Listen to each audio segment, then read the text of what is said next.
Moki, Daranistara, Amawastich, and Tansei. These are greetings to all of you in the mother languages of the Treaty 7 Indigenous peoples who stewarded these lands for generations before so many of us came to settle here. And it's important to recognize that this city that we call home, the city that we call Calgary, had different names. The Indigenous peoples, the Blackfoot, call this place Lukinstis. The Métis call this Otisquani. The Ithkanakota Wiskatabe call it Wachispa Oyade. And the Tsuut'ina Nation refers to this place as Gutsis. So I would like to, together with you, acknowledge that we are on Treaty 7 territory, which is comprised of the Blackfoot, which includes Siksika, Piikani, Amska, Bibigani, as well as Kainai First Nations. We are also on the homeland of the Ithaca Nakota Wiskatabe, which is comprised of Bearspaw, Chiniki, and Goodstoney First Nations, as well as Tsuut'ina First Nation. We are also home to the Northwest Métis, the Otipemswak Métis government of Battle River Territory. We are also home to all urban Indigenous peoples who call Calgary the place they love, the place they call home. And as we are gathered here today to have an important conversation about why we love this city, I'm really happy that we're rooting it in Indigenous traditions and Indigenous cultures. That's what we need to be grounded in on a regular basis. Indigenous peoples welcomed all of us for who we are. They accepted us for who we are, and they invited us to share their home. And that's the way forward for us as we progress our city into the future. So why are we here this early in the morning, everyone with their jumbo coffees? I will tell you that I've had the incredible privilege over the last few years to meet a lot of amazing Calgarians and to talk to them about what's important to them, what they're finding when they're operating their businesses, when they're running social service organizations, and when they're living their best lives. And so much of it is optimistic and positive and so focused on the fact that Calgary is the only place they want to call home. And those stories are always inspiring to me, but you don't get to hear those conversations. And you also don't get to hear about what they're finding to be the challenges right now. And so what I wanted to do is make sure that I was able to open up the conversations I've been able to have with so many interesting people and share those conversations with you. So this series is intended to invite you into the living room and have the conversations with the people that I get to talk to. And it's meant to be inspiring, it's meant to offer challenges, and it's meant to welcome all of you in. So with that, let me introduce you to our panelists. We've got Kevin Krauser. He is the co-founder of Avatar Innovation, and he's also the reason, one of the biggest reasons that we have the Energy Transition Center in our city right here in this building. Next is Janet Brown. She's with Janet Brown Opinion Research. She's a pollster, she's a political commentator, public speaker. Janet has been putting her finger on the pulse of how we're all feeling about our lives for over 30 years. Right next door, we've got Lara Murphy from Ryan Murphy Construction, Calgary's only female-led construction company. She is also the driving force behind making sure that the Calgary Wild are located here, a women's professional soccer team. Yeah, that deserves it. And then on the end is someone you may recognize. It's David Gray. David has been a journalist for 33 years until he retired a couple of years ago, and you may remember him from the Calgary Eye Opener, and he has graciously agreed to be our moderator today. So without any further ado, let's have a round of applause for the panelists, and we'll get right into it. Thank you, Mayor. You'll have to excuse me, it's been quite a while since I've had to be sort of sentient before 9 a.m., so this is a change for me. Good morning, everyone. Please, good morning. Oh, good. I was worried it's going to be a really formal sitting here. I recognize a lot of faces here from over the last few years.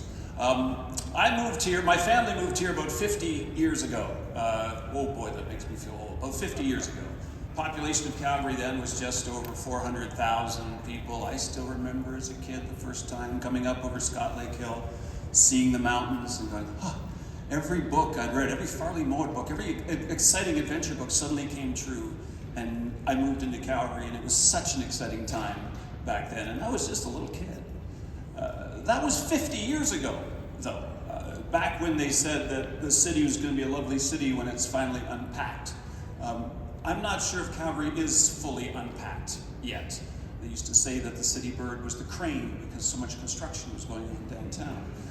I think this is still a city that is discovering what it is and where it's going, which is why I agreed to be part of this conversation today.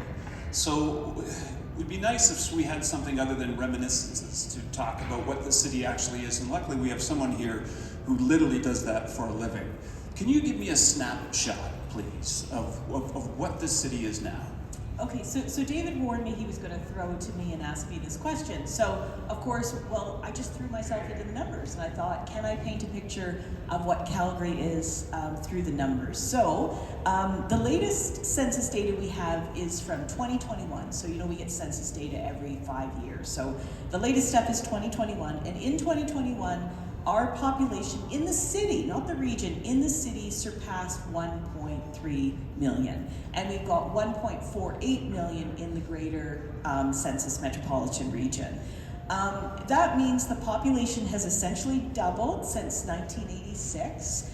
And we've had, since 1986, we've really had tremendous growth year after year. So each 5-year census segment, going back to 2001, we have traditionally had sort of double-digit growth between each census going back to 2001. I'm going to refer a lot to 2001 because I moved here in 2000. Now, the 5-year period of time between 2016 and 2021, believe it or not, that was a period of relatively low growth compared to what we're used to in Calgary, and I think that was driven very much by the pandemic, and we're back into a high growth cycle now. So since 2000, so we've had our population's doubled since '86. It's increased by 48% since 2001, and currently, the population of Calgary, about 40% of the population identifies themselves as non-European, right? 60% of the population still identifies themselves primarily of European origin, but a full 40%. That's up from 20% in 2001. So, you know, we've had this 48% growth, but we've had, you know, a double by population growth in the non-European part of the population. Now, growth among those of us who identify as European background, since 2001, there's been 4% growth, right? So really, when you think about it, all the growth has come from people who identify as non-European. So it really shows you how the face of the city has changed. You know, all of this growth, and this growth has been from people who come from, you know, communities that, quite frankly, weren't here at the founding of Calgary. So, and we can see this, right? We can see how diverse and complex our city's getting. And people come to me all the time and they say, well, aren't all those newcomers going to change us? And so despite all of these statistics, I as a pollster am going to tell you, funny enough, no, I don't think all this diversity has changed us very much. And the reason for that is because the people who come to Calgary, they're not a random representative sample of the rest of Canada. They come to Calgary because Calgary appeals to them. Calgary makes sense to them. And so my polling, one of the things I like to ask people is, you know, put yourself on a left-right spectrum. You know, those numbers haven't really changed in 20 years. You know, the average Calgarian considers themselves to be slightly right of center, and all these newcomers have not changed that. When I do a focus group, and we invite just 10 random people into a room, I have the same reasonable, predictable conversation that I used to have 20 years ago. So I guess like the point I wanted to make is, yeah, the city's changing, our demographics are changing, but it's actually remarkable how little the character of Calgary is changing. All these new people, but you know, attendance at the Stampede is growing, and so anyway, that's the point that I wanted to leave you with is, yes, diversity, but people come here because they love this city and this city makes sense to them, and they're coming here not to change Calgary, but to help Calgary grow in a positive way. A couple other things I'll just leave you with. We have a low median age, it's 38 years old. It makes us younger than most other cities in Canada, but our single fastest growing age segment is seniors. right? Every city's dealing with this. I think this is something we don't talk about enough in Calgary, how the city is aging. And when I give you all those statistics, it probably shouldn't surprise you that the single biggest concerns that Calgarians tell me that they're feeling about our city right now relate to housing and inflation. Those are our two top concerns. Sorry if I took too long. No. If you're going to love something, you better know everything about it. So I found that really useful. And the seniors thing, I certainly relate to. I take care of, well, I have 3 seniors in my life. I tell people I retired and I moved into senior management. That's literally where I'm at right now. Let's talk for a moment about why somebody would move here and start a business. Hey, look, there's someone right next to me. St. John, New Brunswick. That was home for you, right? That's correct. Then yes. you had the great idea to start a business in 2008 in Calgary. That's Is that right. That was key. There's a little in between there, but definitely I moved to Calgary for love. So I'm one of those stories, and knew one person when I arrived. I had a duffel bag and an HBC credit card, because back in the day you could buy groceries at the Bay downtown, and that's where I began. And the city wrapped their arms around me. I arrived at the beginning of Stampede and never looked back. It's been a journey with many ups and downs, and I've too been part of the growth of Calgary and starting a business and being part of what the ecosystem in the business community represents to me, and the ability I've been able to be involved in many not-for-profits and on different boards that have made a real impact, particularly with the way that I view the city. And it's home now, so it's been a while, but this is home. What do you mean, Lara, when you say the city wrapped its arms around you? I understand the warmth of the community. Yep. Could you find any pools of funding to help you out when you started out, though? No. So it was a warm hug, but with no money. That's right. Okay. Yeah, I like to Just say be we clear on that. bootstrapped. But there were many business owners, a lot of women in particular that I was connected with, who put me in rooms where I'm sure they didn't really even know that as a construction owner, I believe a lot of them would have thought I was a designer and an architect, but joining different organizations and associations, I was able to start to navigate. So I feel I had a real advantage not being a Calgarian, because it forced me to go out and join and be part of and get involved in the community, and that propelled me forward, and therefore the business as well. All right. Kevin, Lakeview kid, right? Well, yes, I grew up in Lakeview, was born in... Hang on, is your mic on? I think, is it on? Yeah. Can everyone hear? Okay. Yeah, born in Calgary, grew up in Oak Ridge and Lakeview, and then when I was 18, I wanted to get as far away from my family as I possibly could. Moved to Montreal, went to school in Montreal. I've lived and gone into school in 4 different countries around the world, and in April of 2014, I moved back to Calgary to take on a chief executive position at a pretty sizable oil and gas drilling company. And it's been an amazing ride. So I'm very familiar with both the importance of our oil and gas sector, and as the mayor alluded to, in 2020 I started an organization called Avatar, which was really recognizing the uniqueness of bringing new technologies to market in a capital-intensive, safety-critical, highly regulated business like oil and gas, and created what is a corporate venture studio, meaning that we take employees and work with employees of oil and gas companies and work on energy transition technologies. And the best of those, we have a venture capital fund, which is still Alberta's only energy venture capital fund that places seed stage investments. And as the mayor said, when the pandemic was eventually ending, we realized we needed a place to house all this activity. So we worked with the University of Calgary and formed a partnership and created the Energy Transition Center, which is 15 floors up there, and houses about 60 startups. We've cumulatively raised more than $500 million in venture capital in 2.5 years. And so I think there's a pretty sizable concentration of new technologies and ventures that's demonstrating that our traditional oil and gas industry, massive contributors to the Canadian economy, can work hand in hand on where the future of energy is going.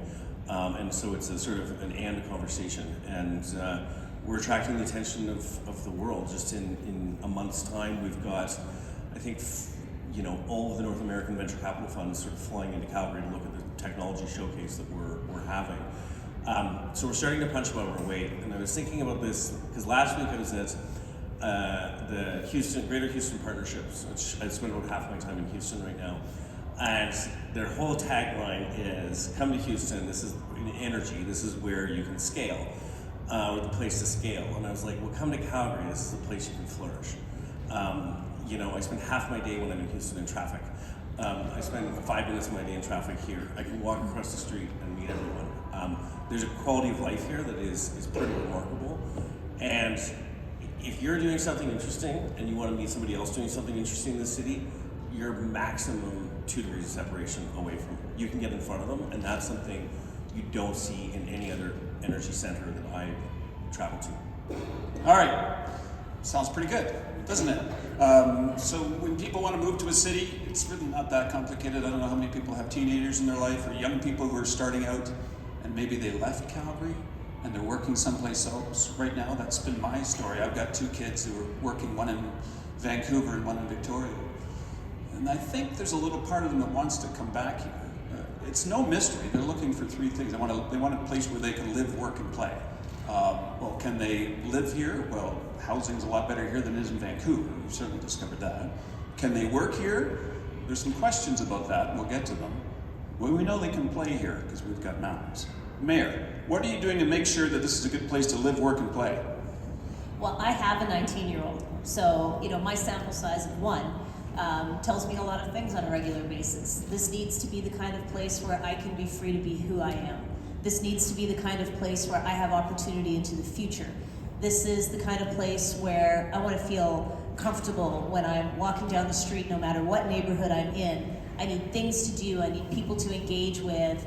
I need a good job. That comes way down the list right now because only 19. But there is this understanding that my kid has grown up in this city that has felt like home for so long and just doesn't want to let go of that, but is also looking around at other places and challenging me and saying, well, if I move to Winnipeg, it'd be a lot more affordable, and there's still, film and television sector there, and if I, get into graphic design, I could go there and do anything I wanted to, and maybe I want to move to the US, maybe I want to move to Vancouver because they've got a pretty robust social scene. So I'm being challenged every day about how to keep my kid here. And I would say the priorities that we need to focus on are making sure that people understand who we are, that this room is reflective of who we are. We are diverse, we're welcoming, we are a city that wants you to stay here. We want anyone that comes here to meet with success. So the messaging is important. We've had other people writing our headlines for us for far too long. So we need to take control of the narrative. That's a very important thing for us to do. And the other is to make sure that we're working on proper economic diversification. We need our kids to understand at a very young age, I would say probably in junior high, the many, many fields that they could be in. We need to start talking up the trades instead of only ever talking about professional careers. And we need to start explaining to them that all those opportunities are available here. We have so many post-secondary opportunities. So I think it's really about tapping kids early, explaining to them what the opportunities are, and talking ourselves up. We have been sitting back and waiting for someone to tell our story. I think we just need to do it ourselves. Okay, so that all sounds wonderful. But I think we have a perception problem, and I think you're referring to that, somewhat obliquely, but you're referring to that. Kevin, maybe you've noticed this elsewhere. Lara, maybe you've noticed this when you talk to others, when you go for projects elsewhere. They say, well, I like the idea of Calgary, but it seems like a really right-wing world. It feels like you've got an alt-reality provincial government right now. It feels like you don't care about climate change. You don't care about any of those issues that, frankly, young people who are looking for places to move care about. Do you ever encounter that, Lara? Sure do. Yeah, particularly in BC when we do some work out there, and there's definitely a narrative that's very different than my Calgary. And I always welcome conversations around that and how I can share and invite people into the city, into my home, to experience what it is to be a Calgarian and to enjoy the river and the path and the people. And I agree with the mayor, there's so much that we can tell in the narrative, and I know from my own personal experience, even in business, when I told that story, it changed everything. And if we can continue to do that as a group, I mean, if I look around this room today, we have so many leaders making a huge difference, and we have that ability. And it's, I mean, looking at the statistics and hearing Janet, it's mind-boggling. I mean, the growth, and we do need to wrap our arms around that. Janet, how real is that problem? Are there any numbers that can help, or any polling data? So this is a Janetism. I'll be remembered for this quote more than any other. Whenever I talk to the national media, I always try and make the point that Calgarians, Albertans, were not so much, conservative, fiscally conservative, as we are tax averse. Okay? So the one thing that my polling has always pointed to, and it doesn't matter how many newcomers come here, as a province, as a city, we don't like paying tax, right? We were sold on something called the Alberta Advantage, and we thought that advantage meant no PST, our municipal taxes would be lower. But beyond the fact that we don't like paying taxes, we're not particularly fiscally conservative in too many other ways. We love our services. We actually think that we should have the best quality services in the world, right? We live in this beautiful, affluent place. We want the best of everything. So I think that there's a stereotype that we're conservative in every respect. But really, when it comes to the environment, I think we just take a more pragmatic approach than people realize. So many people in Calgary make their living out of natural resources, but at the same time, we have these mountains. We have these two rivers that flow through the city. It used to drive me crazy when, Robert Kennedy would show up at the BAM Center and, tell us we don't care enough about the Bow River. Hey, I can see the Bow River out of my kitchen window. I care. And, another thing I'd like to remind people is we have a phenomenal recycling rate in this city, in this province. The bottle depot system, we recycle about 80% of our cans and bottles. There's very few jurisdictions in the world that can touch us. So we care about this stuff. We are a caring, compassionate society who just doesn't like to pay taxes. We can talk about how contradictory that is, but we'll come back to that point. Kevin, do you deal with a perception issue around this city? Let's face it, the reason most of these towers are here is because of oil and gas. Let's never forget that in this city. That's our legacy, and as much as we say, look over here at those clean mountains, not over here where we're actually doing the drilling. And you were a roughneck once, so you know this better than most. Tell me about the perception problem you come across. I'm also going to come at it from a slightly different angle in the sense that, just that example last week. So Wednesday, Greater Houston Partnerships had their energy symposium. Calgary, Thursday, had their natural resources symposium. And I'd say the difference is in Houston, it's just like, yes, we're going to do this, we're the best. And then in the next day, there's this hand-wringing on can we get deals done? And if government and industry could work together better. And so I would say from a capital attraction and investment perspective, that's, I think, one of the bigger challenges and perceptions. We can't get projects built in energy, and whether that is new energy or traditional legacy energy, that is the bigger perception challenge that we have. Now, the way I punch at that is, but that necessitates innovation, which is, I think, why the energy innovation ecosystem of Calgary is bar none the best in the world. But we also need to, I think, get a little bit more arrogant, if you will, or boastful in the accomplishments that we've done. We've just built the largest net zero petrochemical facility, just outside of Edmonton, led here in Calgary. Shell and ATCO have just gotten a major carbon capture project done. I'm optimistic that Pathways is going to get the largest carbon capture facility done anywhere in the world that will drive a new cycle of innovation. We got LNG Canada built. We need to start getting a little more punchy and boastful around this as opposed to the hand-wringing.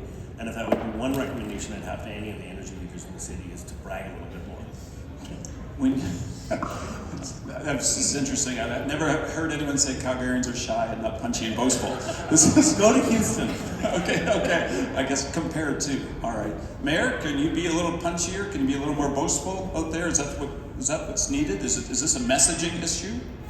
I can totally be more boastful and more punchy, and I can tell you any of the, it's called the missions that I've been on, I have been talking up Calgary in ways that I don't think those people had ever heard.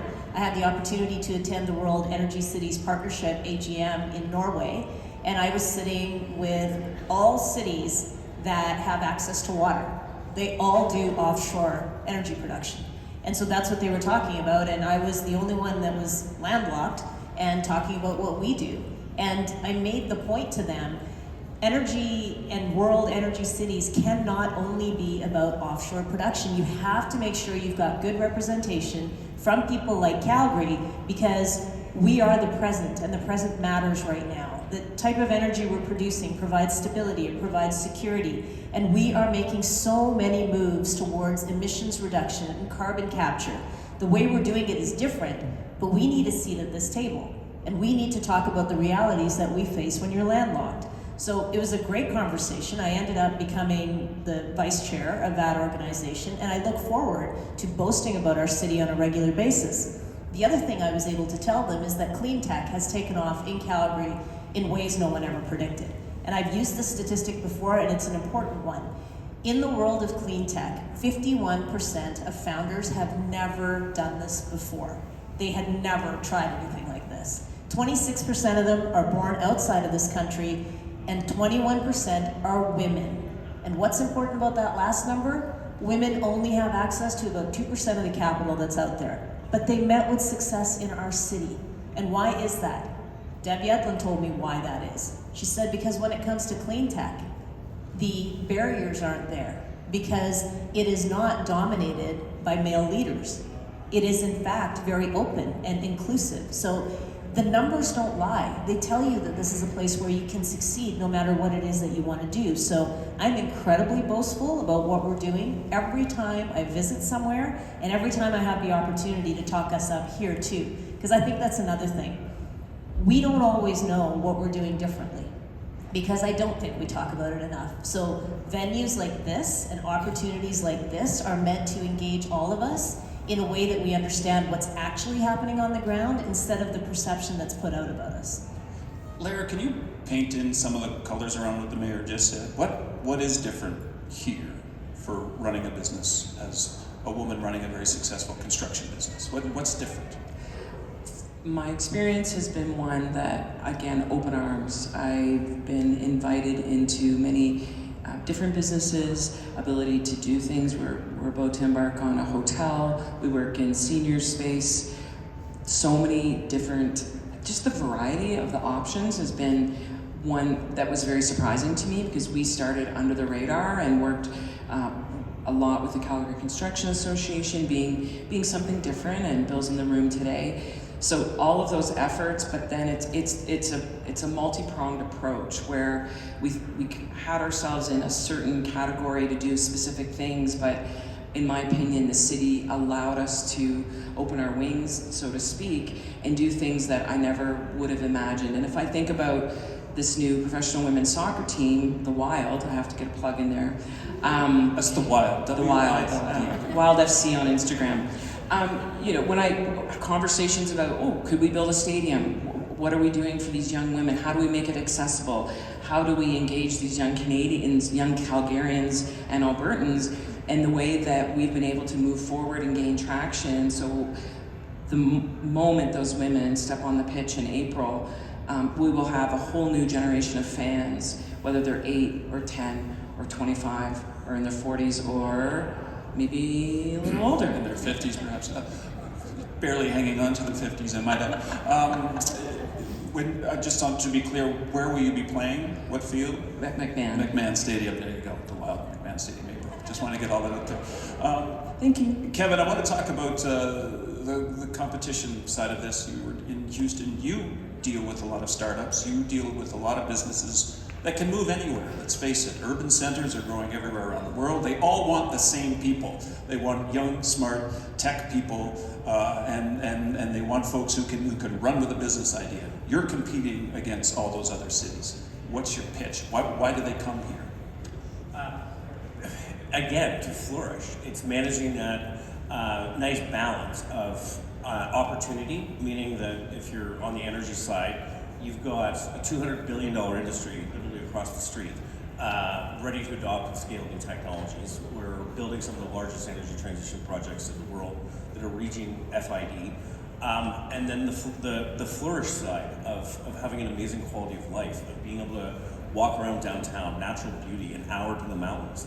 It's that sort of flourish piece, right? It's the, in Calgary versus I'd say some really big cities, like again, if you need to make an introduction with somebody, call me and I'll introduce you. Or and you can get a deal done in a way that is just much slower in bigger cities because nobody trusts each other. And then you're also internationally connected to anywhere in the world. So this goes back to what we were hearing from our pollster earlier. I like calling you the pollster. Thank you. I like that too. Thanks very much, Janet. Yeah. All my relatives, all my aunties think I'm an upholsterer, so. That used to be the reputation in Calgary, that you could do handshake deals. They would happen in the back of the Petroleum Club and elsewhere. I thought that was gone. I thought that didn't happen anymore. But from hearing from Kevin, no, people still do that kind of thing. Yeah, I honestly say Avatar couldn't have been born anywhere other than Calgary. In the sense when we came up with the idea, it was senior leaders from Suncor, Cenovus, TransCanada, and Enbridge sat around the table and said, this is the model we need, and we all shook hands and did it. And now, 3 years later, when I explained the model in Houston, now we have all the KPIs that, doing an internal innovation with external capabilities of all the IP challenges or talent challenges that people would immediately say. It's like, well, no, here's our sort of KPIs. And that never would happen without the key leadership of senior leaders who could still do that. And so you're not doing a multi-billion-dollar deal on it, but you're able to build relationships quickly, and people know who they trust. I'm going to give people a chance to ask questions soon or make their own points. Let's see, we are 35 minutes into this. I see some of you are looking at your phones, worried about your morning meetings coming up, but we're going to wrap this thing up before 8:30, just so everybody, 9:30 before you know. I'll make sure I'm in the right time zone here. Okay, thanks for that. So, looking to you now, pollster. When we talk about attracting young people here, they are looking for these things that Kevin's talking about. But what about the intangibles? No one's mentioned the arts scenes here. No one's mentioned, well, you've mentioned sports. What are the intangibles that Calgary needs or should be working on when they think about competing, moving into the next generation? Well, we've got this climate, we've got this sort of natural beauty that is, just such a blessing, right? So I think people can very quickly identify the recreational opportunities here. That's not something that we have to try hard to sell. What I think takes people more by surprise isn't that, I'll be able to have fun on the weekend if I move here, but what takes them by surprise is I'll be able to have fun on the weekend and I'll actually be able to connect with a group of friends that I can have fun with. I mean, if you're in Calgary and you don't have friends, you're not trying very hard, because this is a place where if you have an interest in something, you can find a club. You can find a club that's going to open their arms. And, you're talking about deals done at the patrol. Yeah, years ago the stereotype is the deals get done at the petroleum club and ranchlands, but they also get done on chairlifts, and they also get done on hikes and things like that. And I think the thing about Calgary is it's not a closed system. Nothing against Montreal or Toronto, but you go there, and if you're new, it's hard to break in. People have got their networks, they've got their friend groups. I came to Calgary back in 2000, and I remember that first year, I had like 8 invitations for Thanksgiving. Oh, you're new, you must need a place to go for Thanksgiving. So I just, a little aside, I'd just gotten back from India, and I was visiting some friends there who used to live in Calgary. And my friend literally told me the story. He said, we moved in here, we didn't think we'd ever meet anybody local, And within a couple of weeks of moving in, not only did we meet our neighbors, but like 2 weeks after being here, we were in somebody's van going to Salmon Arm for the weekend. Like, it's just like, hey, you're new, like, you know, and they said, like, we actually, after a couple months, we just had to say to people, like, no, like, we just want to stay home for the weekend. And my friends in India were marveling at how easy it was to make friends. So that's the intangible, right? That everybody here is new, or almost everybody's here is new. So everybody's really sensitive to what it means to be new, and we're so welcome. Like, what can I do to help you get you on your feet, to help you find your place in the city? Okay, it's one thing to be positive, it's another thing to be a Pollyanna. And I don't want to make it sound like, boy, we've got everything figured out this city. Sorry, Mayor. I know this is a positive conversation, but can we talk about some of the things we need to do better? There's still a lot of empty office space outside there. We still have homeless issues. We have crime issues. I know a young person who lives in the East Village who gets in their car to buy groceries at the local grocery store because they don't feel safe walking that distance. What do we need to do better in this city? I think we need to address the problems head on and not hide from them. We do have public safety concerns. If you talk to Calgarians, their top issues are housing and affordability and public safety. And then they have infrastructure concerns. So I think it's really important to make sure that as a local government, we are investing in safety measures. And that's something that we've been doing over time as a council. We have made sure that there are more transit officers, more peace officers, and that we are smarter about responding to things. So striking partnerships with CPS so that they're addressing crime, and there's other organizations addressing people in situations of crisis. It's those collaborations that matter a lot. And traditionally, we weren't very good at it. We were siloed in how we approached any type of situation. So public safety has to be top of mind for us. And we have to work with our partners at the provincial government. A lot of people who are in positions of crisis are dealing with mental health and addictions issues. We have to make sure that we are providing strong supports, strong wraparound supports, because housing without supports doesn't get people all the way to where they need to be. So my job has to be focusing on getting all the resources that we need from the other two orders of government. My job should never be engaging in political battles and fighting on ideology. I need to get us the tax dollars back that we are paying out. And so I'm incredibly focused on making sure it's a collaborative approach to the things we need to do. Housing, great example. City's not going to build housing. It's the private sector that's going to build housing. It is the not-for-profits that understand how to deliver wraparound supports to people in need that are going to deliver proper housing. So the city has to get out of our own way. We have to find ways to get more housing delivered quickly. So those are some of the challenges that we need to deal with locally. Somewhere there's a journalist at the back of the room going, put down the time code, that was the clip we were waiting for. Yeah, because that's really at the heart of this. If we're going to move forward, we have to find a way for 3 levels of government, not just the 2 you mentioned, to pull the rope in the same direction. I don't know how we get there in this current environment, and I think it's particularly different time. I've watched this for 30 years as a reporter. This is a difficult time for everyone to pull the rope in the same direction, which is frustrating, I imagine. Is it frustrating from the business point of view? Would any of the business people here like to talk about that? Yeah, I do think so. I think that there's definitely a perception that it's more difficult to do business in Calgary based on some of the rhetoric that does go on and gets put out in the media.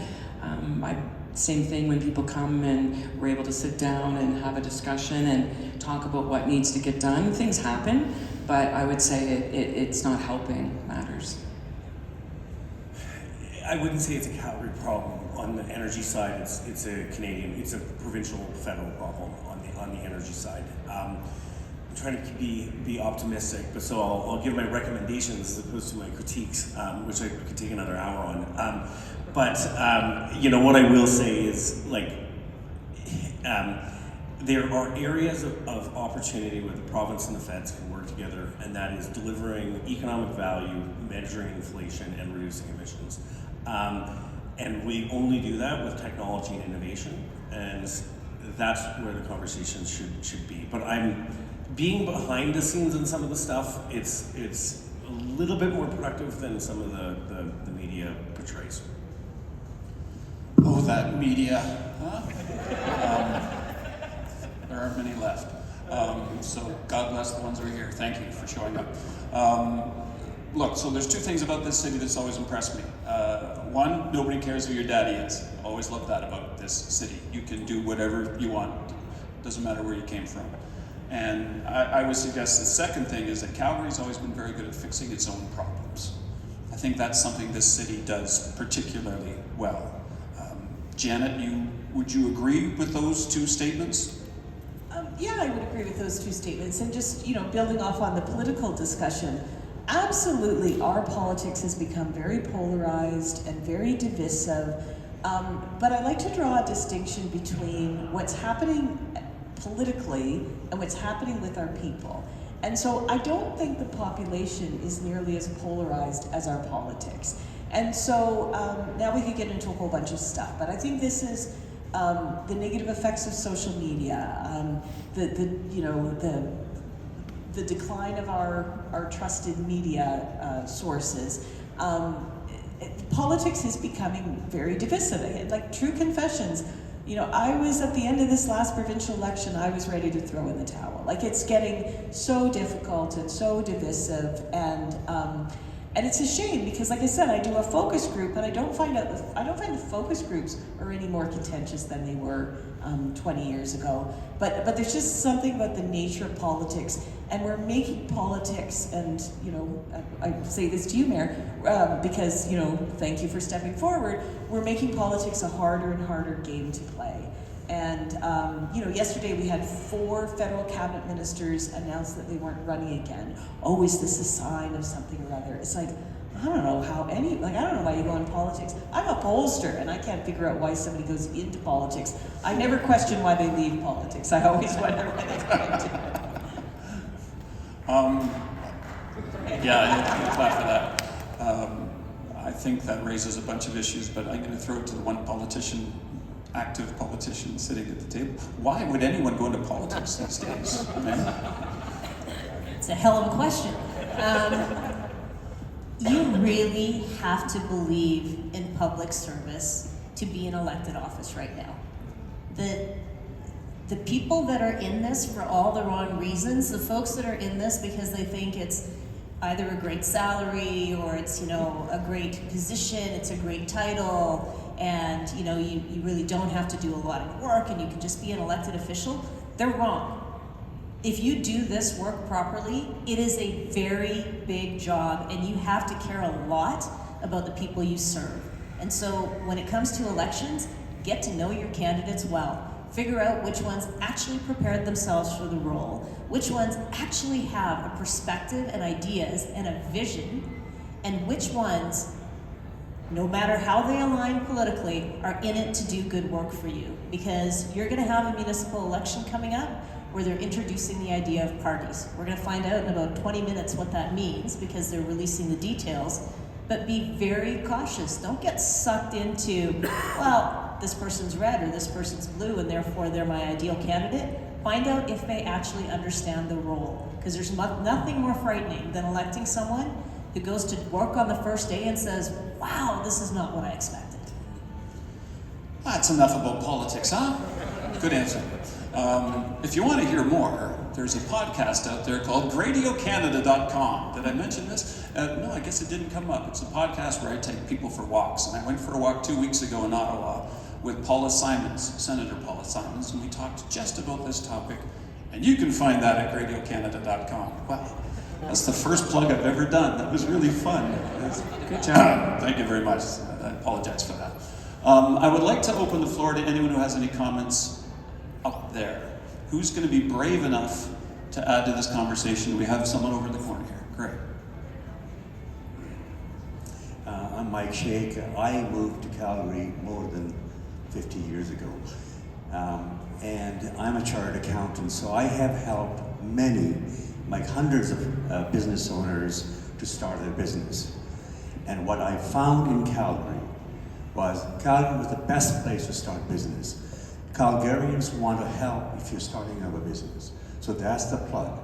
That's the reason why Calgary is so good. What are the impediments? And the first one is the red tape reduction, and I think our mayor has done a great job in particularly helping developments and getting the process speeded up. However, interprovincial barriers are a major problem, and particularly when you go to Houston, you find out, oh, you can't build anything in Canada because there are too many regulations. All right, thanks very much. Interprovincial trade barriers. Oh, well, that's a favorite topic here. We've been talking about that for 30 years or so, I think. Has that been an issue in your world? Less so interprovincial trade barriers. I would say one of the big challenges now is just availability of risk capital. 10 years ago, Calgary had the most amazing energy startup community. We just called it juniors. And everyone knew somebody who'd gone and raised $5 or $10 million, gone and drilled 10 wells and flipped it for 20 million, and then tried again the next day. And sort of starting in 2015, you saw the sort of evisceration of the juniors, and we've kind of lost a bit of that generation of entrepreneurial talent, which, cautiously optimistic, we're sort of building in Avatar as well as many of the other innovation initiatives. But the sort of bigger challenge is the availability of risk capital. There is a whole bunch of energy funds available sort of on the $1 billion plus, but we don't have enough tech to be able to get there. It's the $5 to $10 million check sizes that are sort of the gap, but just if you go upstairs, there's a bunch of people busily working on that issue. Very good. Remember, the topic where we started out is why you love Calgary. Does anyone have a comment or anything they'd like to add? Any questions? I can walk around until I get to Simon and ask about the arts. Oh, hi Simon. Is there anything you'd like to add? Thanks, David. Yeah, I mean, like the question, obviously, I think the natural beauty is an evident thing, but I think, especially as we talk about younger demographics, that social scene, the connectedness of people that happens around restaurants, that happens around arts activities, that happens, and I think this is any city you look at globally as leading edge has that kind of interconnectedness and a really sort of vibrant art scene. Arts, creative industries, the other things that are really sort of fueling the new identity of Calgary. And so there's been a lot of talk about oil and gas, but I guess I have a curiosity around, what other sectors, what other innovative drivers are there that's bringing about this sort of generational change in terms of the new identity of Calgary. Great question. Mayor. I think it's really important to talk about the interconnectivity between the arts and real estate. So if you look at New York, the amount of arts organizations and the theater district, that's what's driving their real estate, and that's what's driving their property values. So if you consider the fact that Arts Commons is perfectly situated to help reinvigorate our downtown, it's important to make those investments, and sometimes we don't see it that way. We've had this tendency to view the arts and the creative sector as something that you plug money into, and we've never looked at what it generates back. The arts offers an opportunity for people to take a little break from life and to actually find some solace in whatever that performance happens to be. And that's important for mental health, and that's important for community connectivity. But the dollars that are coming out of the creative sector are continuing to increase. We are generating a lot of revenue. We are participating in GDP growth through the creative sector. And film and TV is a really good example. It has absolutely taken off in Alberta, and Calgary is a hotbed for anyone who wants to be a filmmaker. We've been recognized globally for this. So I think we need to start taking the creative sector very seriously and talk about why Calgary is ideally situated for growth in that sector and the impact it has on real estate, the impact it has on well-being, and the fact that it makes us diverse enough to draw all kinds of talent, regardless of what the sector is. Okay, any other comments from up here? Did I see you move your hand, or did you just, that was like you're at an auction house and you accidentally flinched? Okay, let's go right. Hi, I'm Shauna Frederick with the Finance Cafe, and I'm just wondering, as we're heading into Small Business Week next week, and we know that small businesses drive so much of our community. I mean, 66 cents for every dollar that's spent in a small business stays in the community. So just curious, from the entrepreneurs on the stage and the mayor, do the entrepreneurs think we're getting enough support for small businesses? And from the mayor's standpoint, do you think we could do better in support of YYC Support Local? Great question. Thanks, Shauna. There's always room for more support, definitely. I mean, if I look at the Chamber of Commerce and other organizations that are here in the city, they've been an integral part of the growth within my own company and others. But definitely, there's almost a situation where there's too much information. So what you're doing, for example, is fantastic, where you're educating around the finances and how that works, but there's always room for growth. And I think, in my experience, it's where do you go and what's the accessibility and the how. And in building relationships with bankers and different organizations where you can get funding, because ironically, often it's much harder to get under $500,000 as opposed to $5 million. So there's a balance there, and we can always, I believe, grow. Absolutely. Mayor? Yeah, I'll maybe jump. I think there's a really phenomenal sort of small business support structure in Calgary. Whether it's energy and the Energy Transition Center, whether it's platform, there is these really cool emerging hubs. Now, those definitely sort of tend on the tech side of things and the venture side of things more so than like the sort of traditional small business. And I think that there could be some support in that area for sure. But there's Innovation Week in about a month. Go to Platform's website and find out. But I think we're doing a really good job, actually. I think OSIF is a remarkable organization that is unique from a North American perspective. But certainly we can do more. I'm a small business owner, right? So I have said this before. I am a girl in a bathrobe trying to compete in an industry of giants, right? I compete against Leger and Angus Reid and Ipsos but I'm going to do a plug, David Gray, so hold on. In the 2019 election, I was the only pollster that predicted that Alberta election within the margin of error.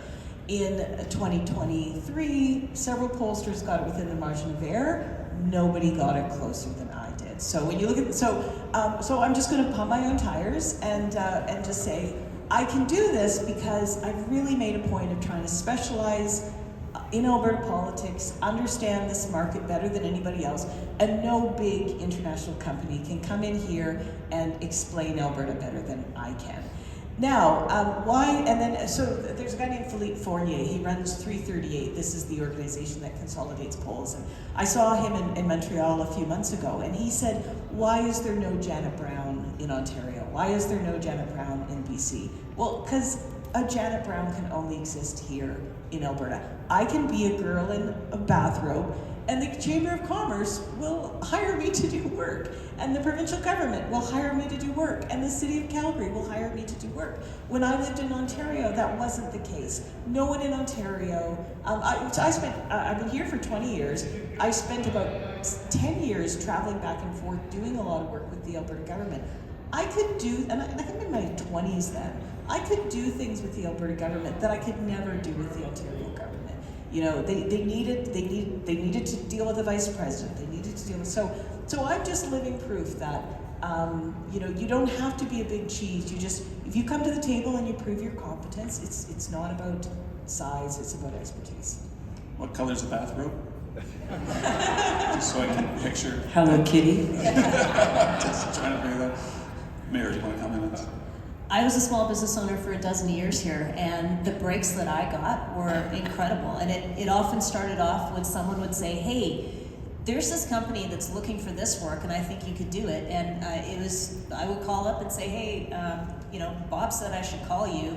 We'd have a coffee, and I got contracts. It was amazing. It wasn't always easy. There was times that were really challenging. Every business goes through that. But I think people here really want you to succeed. And I think the greatest thing that I can offer to small business is to make those connections. So one of the things that I've done since the day I took office is host roundtables and sit down with certain industry sectors and find out what's working well and what's not. What can I do to make it different? So I sat down with the finance sector just earlier this week, I think it was. We had a great conversation about how are investors feeling about our city and what can we be doing to make it more attractive. I've got a group of tech experts sitting down with NMAX to talk about what is the barrier right now to get carbon capture right. What is it that makes it too cost prohibitive? Those are the kind of conversations that need to happen. I had a roundtable with Ambassador Cohen last year with female entrepreneurs, and he managed to connect them the next day with funding opportunities, with capital opportunities, and with how they could do business in the US if they wanted to expand. So you've got to work with the willing, and it's my job to make those connections happen. And that's the thing I love the most, is bringing people together to say, you should talk to this person might need what you're doing. It's about not being a linear thinker and being someone who sees all the opportunities and connects the dots. Okay, time to wrap this up. The population projection for this city for 2041 is 2.5 million people. So this conversation matters, and I'm really glad everyone came here today, and I'm glad we had a chance to talk about this. Mayor, would you like to say some closing words? I would like to thank everybody who came today. Everyone who came inspired, anyone who came a little bit frustrated, everyone who just showed up, because this is what Calgary is about. We show up. And thank you to the panelists, thank you, David. I really appreciate that we were able to have this conversation with a big group of people, because I get to have conversations like this all of the time, but I think it's meaningful to do them with all of you, because I hope what you do from here is have these conversations tonight, whatever it is that you're doing, and that you have these conversations on the weekend or when you go to work. Talk to people about what it is that matters to them right now and what it is that keeps them up at night, and let's make sure we reconnect and fix the things that we know are challenges and keep promoting the things that we know are giving us such an edge over other cities. So thank you to all of you.